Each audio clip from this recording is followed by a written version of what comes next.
In this video, we will show you how to replace your windshield wipers on your Audi Q5, located on your front windshield. Let's get into it.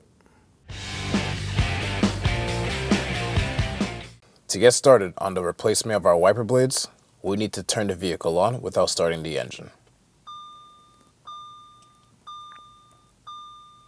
Now we need to make it to the vehicle settings. We're going to be doing the servicing and checks.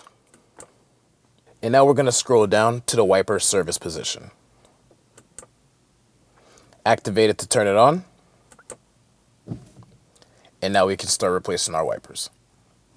Now that we have the wipers in service mode, we can get started on replacing our driver's side wiper blade. As you can see, there is a square tab that will allow for you to lock the wiper blade in place. To remove it, you want to push this tab in. Pushing it in, you're going to grab the rest of the wiper blade and pull it out nice and gently. Place the wiper arm back on the glass slot. To reinstall our wiper blade, line up the mounting area and slide it in until you hear an audible click.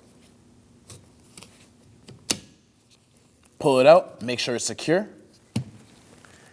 And now you can repeat the same process on the passenger side.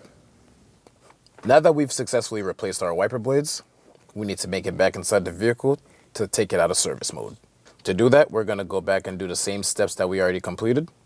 Scroll down and find the wiper service position and set it back to off. That concludes how to replace your wiper blade. Thanks for watching. When only the best will do, demand TRQ. The only company that lets you view before you do. TRQ is committed to offering the highest quality aftermarket auto parts that are engineered for peace of mind. Thanks for using and viewing with TRQ.